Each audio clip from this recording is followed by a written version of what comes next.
Hi there guys, welcome to another Ross Perry Productions video. Today I have a 2008 Toyota Yaris and I'm going to show you how easy it is to remove and replace the air filter or air cleaner. So first off, come over to the driver's side of the vehicle, open up the door fully.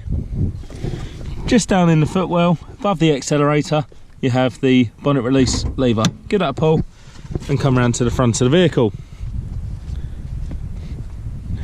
Just above the Toyota badge, over to the right hand side, knock it to the left and open it up. We're going to put this bonnet stay in that hole there.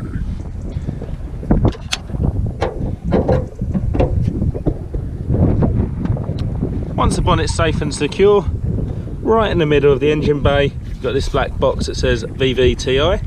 This is your air cleaner or air filter box. And there is two clips, one there, one there. Over here there's just a little pin, you can pull that off. That'll allow you to rotate the air cleaner. Take out your filter, change it. This one looks like it's been crimped in there a little bit too tight. And then make sure you clean out any debris or anything left in the box. Often they're filled with leaves. Whilst this is off, I'll just show you that each of these are your 4 coil packs. Take off the 10mm and then the electrical connection. That'll actually expose your spark plugs if you ever need to.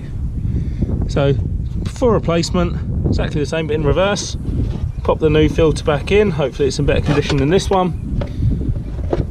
Rotate the box round, one clip, then the next, and just down here, remembering to correctly locate the snorkel. Pop that back in, make sure everything's tight, and that's how easy it is. If you found this video helpful, please give me the thumbs up and subscribe to my channel.